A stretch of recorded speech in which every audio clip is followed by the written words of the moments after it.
mai ɗimbin falala da alfarma. Watan Dhul-Hijja wata ne mai ɗimbin falala da alfarma. Watan Dhul-Hijja wata mai daraja. Watan Dhul-Hijja wata mai daraja. Watan Dhul-Hijja wata mai daraja. Maskallah Afirka TV3 akwai na faɗin duniya. Assalamu alaikum wa rahmatullahi wa barakatuhu. Barkanku da wannan lokaci, barkanku da sake saurara da mu a cikin shirinmu na fatawoyin aikin hajji. Shirin fatawoyin aikin hajji shiri ne da yake ƙarin haske akan tambayoyin da ake yawan malamai akan abin da ya shafi aikin hajji. Malam na je na yi kaza, ya hukuncin shi yake, malami na bar kaza me ya kamata in yi, da dai sauran abubuwan da suke ƙarin haske da ƙarin jawabi akan matsalolin da suka shafi aikin hajji. A shirinmu da ya gabata gab da ƙarshen shirin mun ɗauko tambaya mai tambaya da ke cewa mutum ya yi aikin hajji da kuɗin da ba nashi ba. Alhamdulillah dakta ya yi bayani daidai gwargwado. Sannan yanzu za mu koma gaba ɗaya ta wannan tambaya da yake cewa shin tambayar mai aikin hajjin mutumin da bai ko saurayin da bai aure ba. Duka waɗannan amsoshi za mu ji su ne daga wajen malaminmu Sheikh Dr. Shu'aibu Abubakar Idris. Malam barka da zuwa wannan fili, sai kuma mu ɗora. Assalamu alaikum wa rahmatullahi wa barakatuh. Alaikum assalam. Alhamdulillah wa salatu wa salam ala rasulillah wa ala alihi wa sahbihi wa sallam. A ci gaba da bayani kan wato wannan halaka ta yau, wadda halakar da ta gabata dai an yi bayani akan abin da ya shafi mutum ya yi aikin hajji, ya kamata ya yi aikin hajji da abin da yake dukiya wadda yake tsaftatacce mai sarki, saboda Allah baya karban abu sai wanda ya kasance mai sarki wanda yake da tsafta.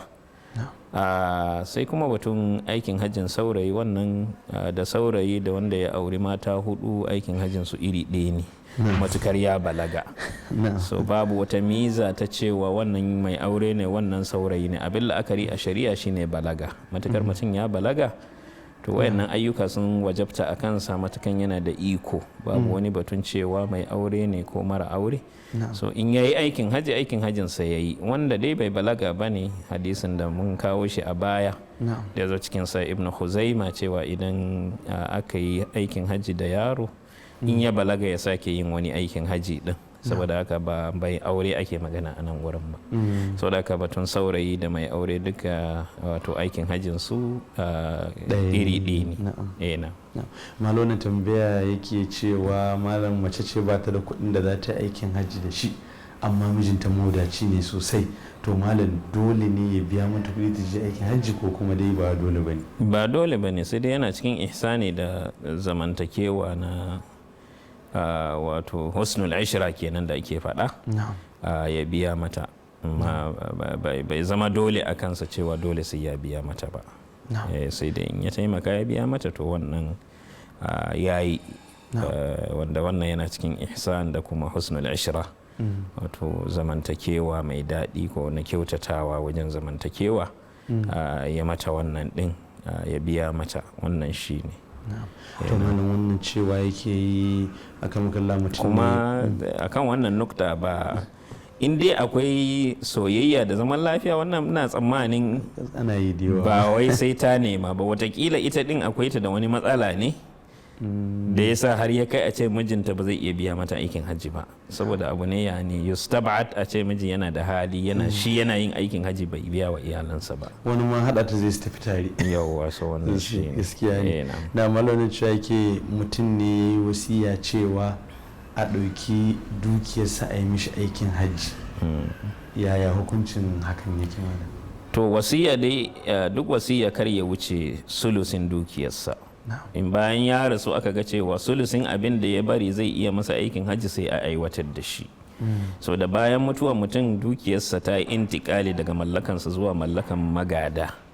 So abin da shari'a ta yadda, abin da ya shafi wasiya shine sulusi.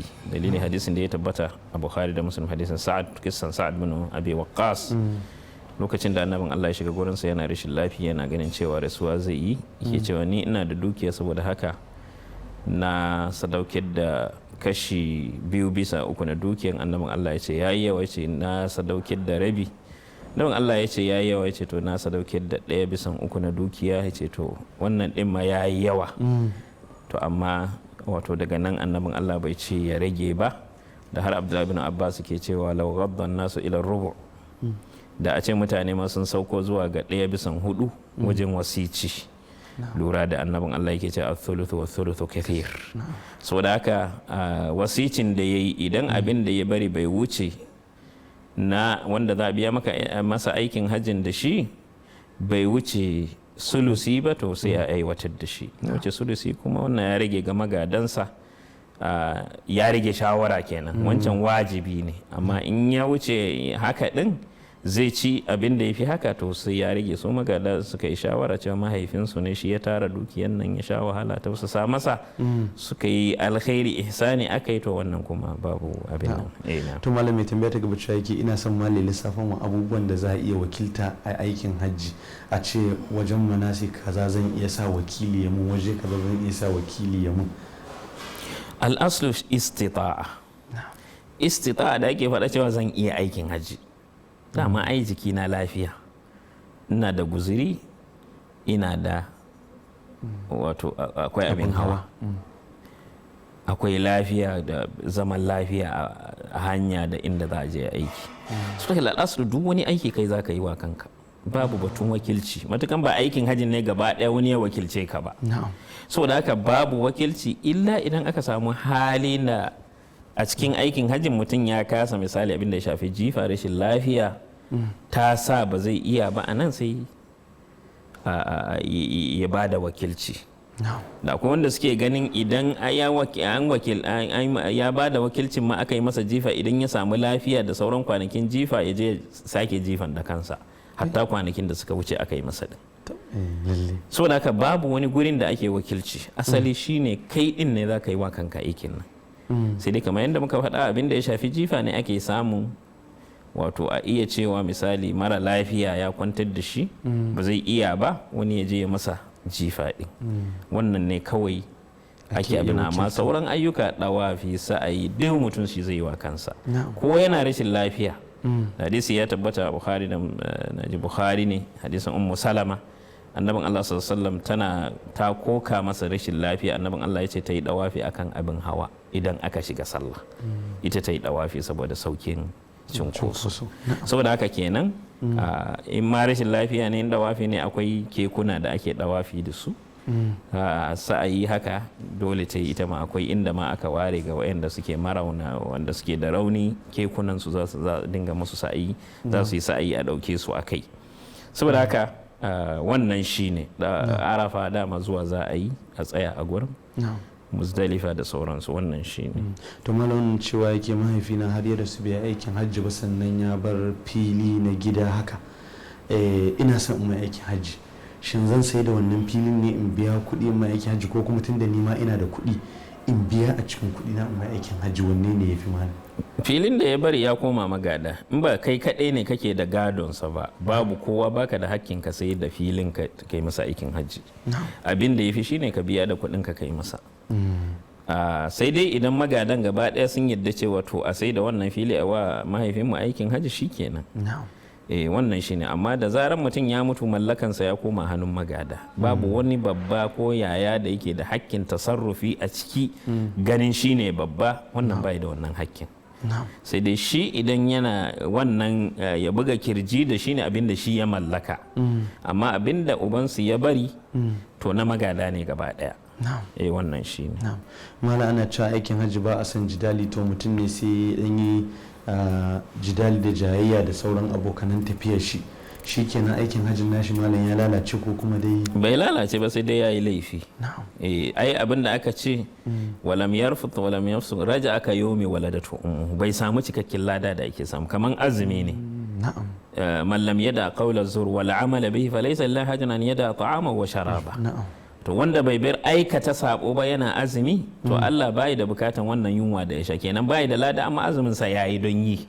Ko abinda a farq bain al-sihha wal qabul. Aikin yayi don yi amma ba karbabbe bane misali. To malam wannan cewa yake ma'aikaci ne na gwamnati, misali a Saudiya, tashi kamar daga garin Tabuka ya je cikin Makka, ba da niyan aiki haji ba, don yin aikin sa, ba da niyan aikin umara ba, don ya sauke aikin shi na gwamnati. Sai ya ga gama a lokaci har zai iya zuwa miƙati ya zo ya yi umra, to malam idan ya umara saboda lokacin da ya baro garin da aka turo shi aiki bai zo da ne umara ba, idan ya zo umara a nan ta yi? Na'am. Babu wani abu. Na'am. Dama asali can ne bai kamata in yana da wannan niyyar ya shigo ba tare da ihrami ba, amma tun da bayan ya shigo ne tara'a wannan abin ya bijiro, saboda haka babu komai. Na'am. Kamar yadda annabin Allah sallallahu alaihi wasallam ya yi wa sahabansa, ai sun taho ba tare da niyyar umran bane, ko wanda su ifradi suka dauko, sai da suka zo makkan ya ce musu soke wannan su dauki niyyar umra su mai da ita umra, saboda haka kaga kenan wannan shi ne tare alaihim, kuma annabin Allah ya ce su yi shi. Na'am. To malam wannan cewa yake idan alhaji niyan zuwa aikin hajji ko umara ya ga cewa akwai wahala ya dauki ihrami a cikin jirgi, sannan asali ma an ce a jirgin bai ma san ina ne miƙatin shi yake farawa ba a jirgin sama, zai iya bari sai ya zo cikin garin Jidda sai ya dauki ihrami? Na ɗaya batun cewa akwai wahala wannan ba haka ba ne. Na biyu bai sani ba, wayanda suke jirgin su za su faɗa masa, saboda haka wannan kusan wani abu ne da ba dalili ne gamsashe na da yake da shi ba, saboda haka idan bai yi ba kuma Jidda ba miƙati ba ne, in ya sauka Jidda ya nemi ina Rabiga take, ya tafi Rabiga. In kuma ya kasance hukuma bata yadda ba, to anan sai ya yi fidiya, saboda ya tsallaka miƙatinsa. Jidda in ya ɗauka bai ɗauki ihraminsa a gurin da yake miƙatinsa ba, so kenan fidiya ta hau kansa. Saboda haka ɗayan biyu ne, ko ya yi niyyarsa daga cikin jirgi ya saka ihraminsa ya ɗauki niyya, aka zo daidai abin da ya shafi wato juhufa da ruwa ta haɗe tun da jiragen a daidai gurin suke wucewa, kuma sukan faɗa. Ni hau jirgin mamlaka hasubi kusan duka gaskiya sai sun sanarwa su. Kaman umra kenan ga wanda zai zo ya wuce makka. In kuma aikin haji ne ya san tintini sun makara ba za su wuce madina ba, to anan ya shirya kawai tun can ya shirya duk abin da ake a miƙati na wanka, saka ihramin sa ya saka ya shiga jirgi, da an zo gurin an ce kaza kawai labbaika niyya ake bukata, yi niyyansa daga gurin shikenan, yana sauka dama ya yi niyyansa sai ya wuce a wuce da su makka. So amma idan har ya yi saki ya sauko Jidda, to in ma ya dauki cewa in ba halin ya tafi Rabiga, tawagar tafiyansa sun yanke cewa ba za su kai su ba, makka za su wuce da su, to anan in ya dauki niyya ma to fidiya ta hau kansa, saboda Jidda ba mikati ba ne. To malam wannan cewa yake yi idan mai aikin hajji ko umara ya saka wani kaya daban bayan kayan ihrami, sai kuma ya tuna cewa yanzu shi ga kayan da ya dace da shi, sai ya sauri ya cire wancan kayan, yaya hukuncin wannan dan kusan kayan? Babu komai a kansa. Dalili kuma hadisin da ya tabbata Bukhari da Muslim, hadisin Ya'la ibn Umayya da ke cewa annabin Allah yana Ji'rana, inda ya dauki niyan aikin umransa na Ji'rana, inda ya raba wato ganima na Hunain. Sai wani balarabin ƙauye ya taho ya saka jubba alkibbansa ya sha turarensa, sai ke tambayan manzon Allah sallallahu alaihi wasallam ya kamata ya yi ai umra. Annabin Allah ya ce ikhla anka jubba waksil athar al-khaluq waf'al fi umratika ma taf'alu fi hajjik. Annabin Allah ya ce cire wannan, ya sa kayan da ya kamata na ihrami, ya wanke wannan alama na turaren, kuma ya yi abin da yake aikin umra kamar yadda yake aikin hajji.